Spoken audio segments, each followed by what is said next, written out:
O Senhor esteja convosco. Ele está no meio de nós. Proclamação do Evangelho de Jesus Cristo, segundo Lucas. Glória a vós, Senhor. Naquele tempo, os chefes zombavam de Jesus, dizendo: a outros ele salvou. Se de fato é o Cristo de Deus, o escolhido, salve-se a si mesmo, se de fato é o Cristo de Deus, o escolhido. Os soldados também caçoavam dele, aproximavam-se, ofereciam-lhe vinagre e diziam: se és o rei dos judeus, salva-te a ti mesmo. Acima dele havia um letreiro: este é o rei dos judeus. Um dos malfeitores crucificados o insultava, dizendo: tu não és o Cristo? Salva-te a ti mesmo e a nós. Mas o outro o repreendeu, dizendo: nem sequer temes a Deus, tu que sofres a mesma condenação. Para nós é justo, porque estamos recebendo o que merecemos, mas ele não fez nada de mal. E acrescentou: Jesus, lembra-te de mim quando entrares no teu reinado. Jesus lhe respondeu: em verdade eu te digo, ainda hoje estarás comigo no paraíso. Palavra da salvação.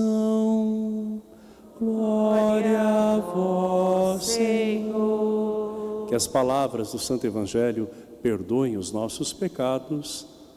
Amém.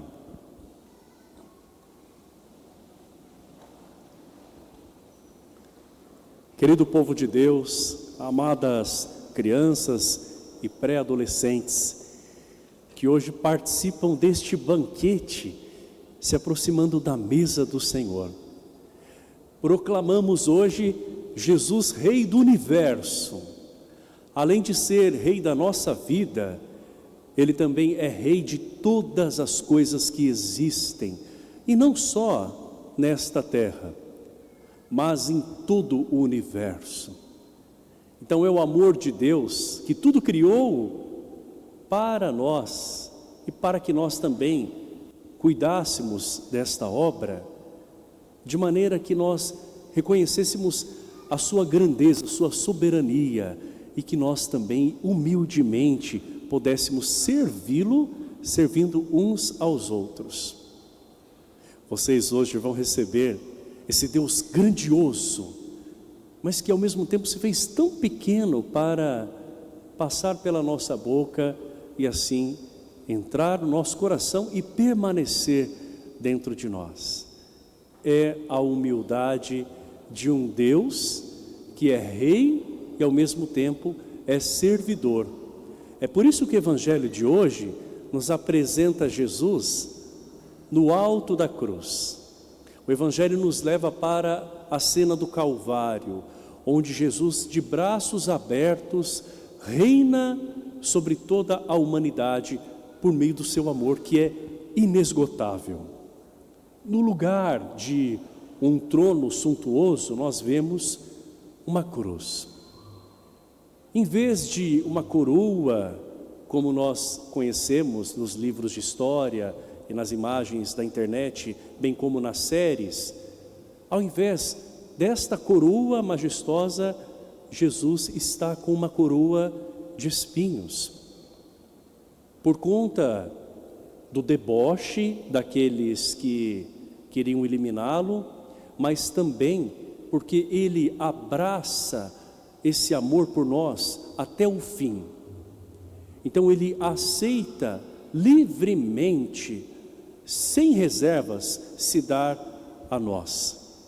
Ele não foge da cruz, ele permanece ali, de braços abertos para acolher a todos. É muito comum que nesta terra os reis sejam servidos, mas nós vemos que Jesus é aquele que, antes de se entregar na cruz, ele serve, ele lava os pés dos apóstolos para ensinarem os seus seguidores, para ensinar os seus seguidores a fazer o mesmo. E o máximo do serviço e da doação de Jesus se encontra aqui, olha, nessa grande prova de amor dele, a cruz. Então nós vemos que quando nós estamos servindo uns aos outros com amor, nós estamos servindo o próprio Jesus. Porque esse Jesus que foi humilhado, voltará uma segunda vez para reinar na sua glória definitivamente no fim dos tempos. E no julgamento que ele fará, ele vai justamente nos perguntar se nós amamos. A Eucaristia, que é a sua presença em nós, é justamente para que esse amor permaneça em nós, nos fortaleça, nos capacite também a amar como ele. Então ninguém recebe Jesus para si mesmo. Seria muito egoísmo da nossa parte, né? Querer Jesus como que trancado dentro de nós. Não. Jesus, até na hora da sua morte, ele se entrega com os braços abertos. Ele quer estar no coração de vocês para permanecer com vocês e também para que vocês, como cristãos, como cristãs, possam levá-lo, anunciá-lo lá na escola, junto com os colegas ou amigos de vocês, dentro da própria casa de vocês, nos momentos de diversão, também nos momentos de deveres. Em tudo isso, Jesus quer estar presente, porque o reino dele acontece dessa forma. Nós ajudamos a construir o reino de Deus, porque ele veio a essa terra para inaugurar esse reino, que agora ele coloca também aos nossos cuidados. É justamente para que vocês levem a Jesus, mas não somente isso, vocês se transformem cada vez mais nele, junto com todos esses que também vêm aqui buscar Jesus na palavra e na Eucaristia que o Senhor se deu por nós. Hoje vocês receberão a Jesus eucarístico sob duas espécies, o seu corpo e o seu sangue. Então vocês receberão na boca. A igreja ensina que nós podemos receber a Eucaristia na boca ou na mão, desde que nós façamos da nossa mão um trono para receber a Jesus. Então não há nada de indigno nisso. Seja na boca, seja na mão, cada fiel vai escolher a melhor forma de recebê-lo. O mais importante é que o nosso coração possa se aproximar dele purificado. Por isso que vocês fizeram a confissão, num ato de reconciliação com Jesus, para se aproximar dele, não é? Então quando nós estendemos a nossa mão, ou quando nós abrimos a nossa boca, nós estamos permitindo que Jesus adentre o nosso ser. E é por isso que nós o reverenciamos no momento em que nós o recebemos. Mas a nossa reverência não pode estar somente aqui, no momento em que a gente recebe Jesus. Jesus, ele se dobrou diante dos seus amigos para servi-los, lavando os pés. Quem lavava os pés naquela época de Jesus eram os escravos.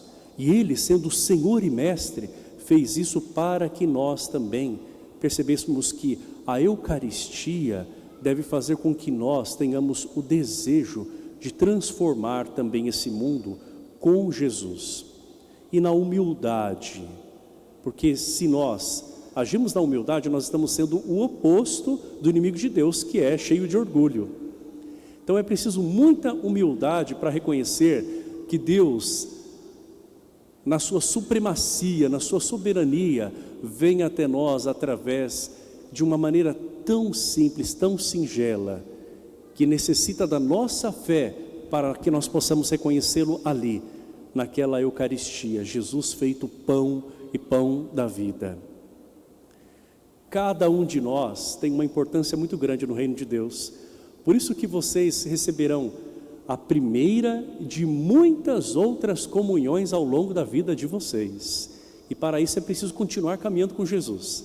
Então participando também da catequese, para depois vocês vivenciar uma outra etapa, na qual vocês vão dizer por si mesmos que vocês querem realmente ser seguidores de Jesus por meio da crisma, confirmando o batismo que vocês receberam.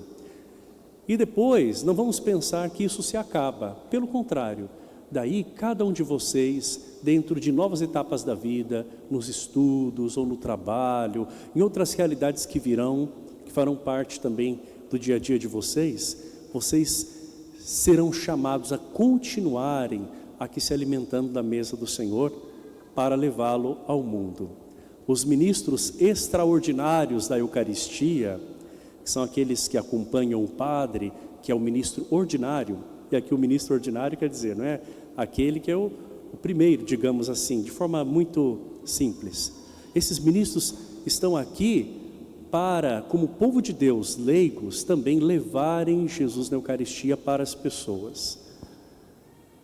Nós temos muitos doentes aqui na nossa comunidade, são dezenas, né? O padre não conseguiria chegar durante a semana na casa de todos, e ainda assim manter tantas outras atividades sacramentais, pastorais, se não fossem também essas pessoas que foram escolhidas, pessoas que são realmente engajadas e que levam a presença de Jesus na Eucaristia. Isso que a igreja ensina. Então, de forma digna, eles não apenas ajudam aqui o padre a levar Jesus para toda esta multidão que está aqui, mas eles saem e eles vão levar Jesus àqueles que não conseguem vir até Jesus. Então Jesus, ele se apresenta e ele vai primeiro àqueles que dele necessitam, como no caso daquele ladrão que estava à sua direita. Nós bem sabemos que havia dois malfeitores lado a lado de Jesus. Um deles, em tom até de zombaria, dizia assim: se tu és o Filho de Deus, salva-te a ti mesmo e a nós. Então, desafiando Jesus, querendo que Jesus imediatamente tirasse o ladrão da cruz e também saísse da cruz naquele instante. Quando esse homem fala salva-te a ti mesmo e a nós, ele não está falando da salvação de estar com Jesus, está falando de se livrar daquela condenação da qual ele era responsável, não é? Porque ele fez tantos males e naquele momento ele estava sendo punido. E ele, não aceitando aquilo que ele havia feito de errado, ele joga então em Jesus. Assim fez o mau ladrão.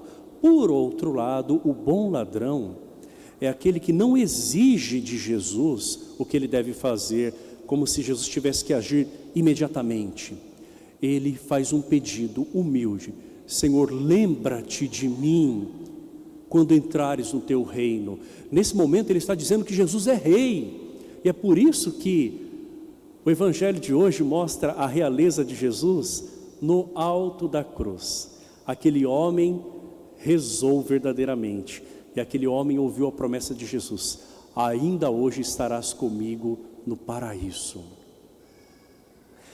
Todas as vezes que nós falamos com Jesus, não exigindo que Ele nos atenda imediatamente, como fez o mau ladrão, e às vezes até se revoltando contra Jesus, mas como o bom ladrão que no último instante da sua vida acolhe o Senhor, se coloca como seu súdito e lhe pede.